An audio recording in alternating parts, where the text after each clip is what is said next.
नीलमहीधर शिखर सम देखी विशाल बरा। चपर चल्यो हय सुटुके निरप हाँ कि न होई निबाह। आवत देखी अधिकार बाजी चलेऊ बराह मरुत गति भाजी। तुरत कीन निरपसर संधाना मही मिल गयऊ बिलोकत बाना। नील पर्वत के शिखर के समान विशाल शरीर वाले उस सुअर को देखकर राजा प्रताप भानु ने घोड़े को चाबुक लगाकर तेजी से चला उस सुअर की तरफ और उसने सुअर को ललकारा कि अब तेरा बचाव नहीं हो सकता। अधिक शब्द करते हुए घोड़े को अपनी तरफ आता देखकर सुअर पवन वेग से भाग चला। राजा ने तुरंत ही बाणों को धनुष पर चढ़ाया। सुअर बाण को देखते ही धरती में दुबक गया। तकी तकी तीर महिष चलावा करे छल सुअर शरीर बचावा। पगटत दुरत जाई मृग भागा ऋष बस भूप चल्यऊ संग लागा। राजा तक तक कर तीर चलाते हैं परंतु सुअर छल करके शरीर को बचाता जाता है। वह सुअर कभी प्रकट होता है और कभी छिप जाता है, भाग जाता है और राजा भी क्रोध के वश में होने के कारण उसके पीछे पीछे लग जाते हैं, चले जाते हैं। गयऊ दूरी घन गहन बराहू जह नाहिन गज बाजी निबाहू। अति अकेल बन विपुल कलेशु तदपि न मृग मगत जाई नरेशु। ऐसे ही लुकते छुपते सुअर बहुत दूर ऐसे घने जंगल में चला गया जहाँ हाथी घोड़े का जाना संभव नहीं था। राजा बिल्कुल अकेला था और वन में कलेश भी बहुत था, फिर भी राजा ने उस पशु का पीछा नहीं छोड़ा।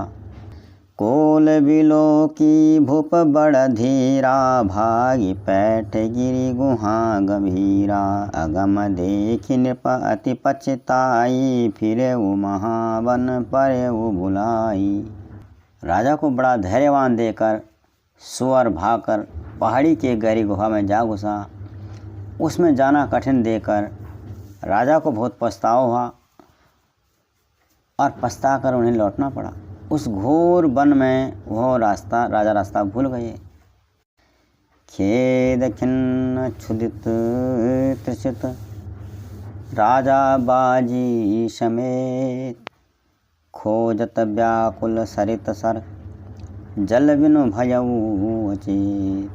बहुत परिश्रम करने से थका हुआ और घोड़े समेत भूखा प्यासा व्याकुल राजा पानी की खोज में नदी तालाब को खोजता खोजता है और पानी के बिना बेहाल हो जाता है। फिरत विपिन आश्रम एक देखा तह बस निरपति कपट मुनि बेसा। जासु देश नृपालीन छड़ाई समर सेन तजी गयऊ पराई। वन में फिरते फिरते राजा प्रताप भानु ने एक आश्रम देखा। वहाँ कपट से मुनि का वेश बनाए एक राजा रहता था जिसका देश राजा प्रताप भानु ने दिग्विजय के समय छीन लिया था और जो सेना को छोड़ करके युद्ध से भाग गया था। समय प्रताप भानु कर जानी आपन अति असमय अनुमानी। गयऊ न ग्रह मन बहुत गलानी मिला न राजही निरपाभिमानी। प्रताप भानु का समय अच्छे दिन जान करके और अपना बुरे दिन जानकर अनुमान करके उसके मन में बड़ी गलानी हुई। इससे वह न तो घर गया और अभिमानी होने के कारण न राजा प्रताप भानु से ही मेल कर पाया, संधि कर पाया। ऋषवर मारी रंक जिमि राजा विपिन बसई तापस के साजा।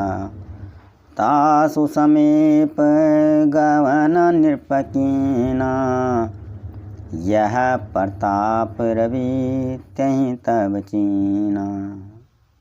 दरिद्र की भांति मन ही में क्रोध को दबाकर वह राजा तपस्वी के वेश में वन में रहता था। जब राजा प्रताप भानु उसके आश्रम पर गए तो उसने राजा प्रताप भानु को पहचान लिया कि हाँ, ये तो वही है। राव त्रिसित नहीं सो पहचाना, देखी सुबेश महामुनि जाना। उतरी तुरगते कीन प्रणामा, परम चतुर न कहु निज नामा। वन में भटकते होने के कारण राजा प्यासा था, प्यास के कारण व्याकुल था, व्याकुलता के कारण वह उससे कपटी मुनि को नहीं पहचान पाया और सुंदर वेश देख करके राजा ने उससे महामुनि समझा और घोड़े से उतर कर उससे प्रणाम किया। परंतु बड़ा चतुर होने के कारण राजा ने उस अपना नाम नहीं बताया। भूपति त्रिसित बिलोकी तेहि, सरवर दीन दिखाय। मज्जन पान समेत हया, कीन नृपति हर्षाय। राजा को प्यासा देकर उसने सरोवर दिखला दिया। हर्षित होकर राजा ने घोड़े सहित उसमें स्नान किया और जलपान किया। गए श्रम सकल सुखी नृप भयऊ, निज आश्रम तापस ले गयऊ। आसन दीन अस्तर बिजानी, पुनि तापस बोलऊ मृदुबानी। स्नान पान करने से राजा की थकावट मिट गई, राजा सुखी हो गया। तब तपस्वी उसे अपने आश्रम में ले गया और सूर्य भगवान के अस्ताचल की तरफ जान करके उसने राजा को बैठने के लिए आसन दिया। फिर वह तपस्वी कोमल वाणी से बोला, को तुम कसब न फिरहु अकेले, सुंदर जुवा जीव पर हिले। चक्रवर्ती के लक्षण तोरे, देखत दया लागी अति मोरे। तपस्वी के वेश में वह कपटी राजा प्रताप भानु से बोला कि तुम कौन हो? सुंदर युवक होकर जीवन की परवाह न करके वन में अकेले क्यों फिर रहे हो? तुम्हारे चक्रवर्ती राजा के से लक्षण देखकर मुझे बड़ी दया आ रही है। राम प्रताप भानु अवनी साता, सुसचिव मैं सुनहु मुनीसा। फिरत अहेरे परम भुलाई, बड़े भाग देख्यऊ पद आई। तब राजा ने कहा, हे मुनीश्वर सुनिए, प्रताप भानु नाम का एक राजा है, मैं उसका मंत्री हूँ। शिकार के लिए फिरते हुए राह भूल गया हूँ। बड़े भाग्य से यहाँ आकर मैंने आपके चरणों के दर्शन पाए हैं। हम कहें दुर्लभ दरस तुम्हारा, जानत हो कछु भल हो निहारा। कह मुनि तात भयउ अंधिहारा, जो जन सत्तरि नगरु तुम्हारा। हमें आपका दर्शन दुर्लभ था, इससे जान पड़ता है कुछ भला होने वाला है। तब उस कपटी मुनि ने कहा, तात अंधेरा हो गया है और तुम्हारा नगर यहाँ से 70 योजन दूर है। निशा घोर गंभीर बन, पंथ न सुनहु सुजान। बसहु आज अस जानि तुम, जायहु होत बिहान। तुम्हारा नगर यहाँ से 70 योजन दूर है। घोर अंधेरी रात भी हो गई है, घना जंगल है, रास्ता नहीं है। ऐसा समझकर तुम आज ही ठहर जाओ, सवेरा होते ही चले जाना। तुलसी जसी भवतव्यता, तैसी मिलई सहाय। आपनु आवई ताई पही, ताही तहाँ ले जाए। श्री तुलसीदास जी कहते हैं कि जैसी भविष्यता यानी जैसी होने वाली होती है, होनार होती है, वैसी सहायता मिल जाती है। या तो आप ही उसके पास ले जाती है या फिर उसको वहीं ले जाती है, जो कुछ होने वाला है आगे। भले ही नाथ आय सुधरि सीसा, बांधी तुरग तरु बैठ महिषा। नृपबहु भांति प्रसन्न से उताही, चरण बंदी निज भाग्य सराई। बहुत अच्छा, ऐसा कहकर उस कपटी मुनि की आज्ञा सिर चढ़ा करके राजा ने घोड़े को वृक्ष से बांध दिया और बैठ गए। राजा ने उसकी बहुत प्रकार से प्रशंसा की, उसके चरणों की वंदना करके अपने भाग्य की सराहना की। पुनि बोले वो मृदु गिरा सुहाई, जानी पिता प्रभु करऊँ जुटाई।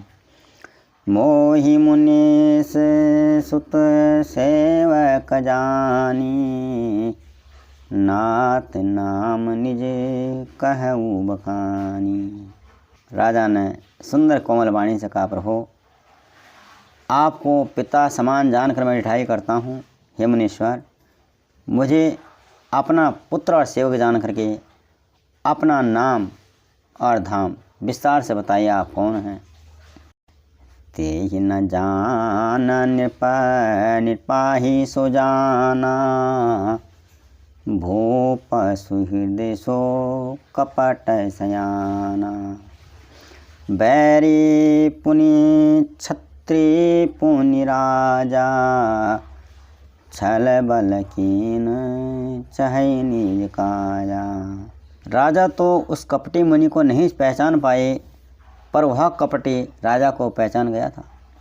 राजा तो शुद्ध हृदय था और वह कपट करने में चतुर था। एक तो बैरी, फिर जाति का क्षत्रिय और फिर राजा। वह छल बल से अपना काम बनाना चाहता था। समुझि राज सुख दुखित आराती, आवा अनल इव सुलगई छाती। सरल बचन नृप के सोनिकाना, बयर संभारी हृदय हरिसाना। वह शत्रु अपने राज्य सुख को स्मरण करके दुखी था।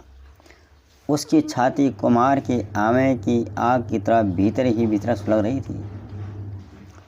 राजा के सरल वचन कान से सुनकर अपने बैर को याद करके वह हृदय में हर्षित हुआ। कपट बोरी बानी मृदुल, बोले जुगुती समेत, नाम हमार भिखारी अब निर्धन रहित निकेत। वह कपट में डुबोकर बड़ी युक्ति के साथ कोमल वाणी बोला, अब हमारा नाम भिखारी है, क्योंकि हम निर्धन और अनिकेत यानी घर द्वारहीन हैं। जय श्री राम।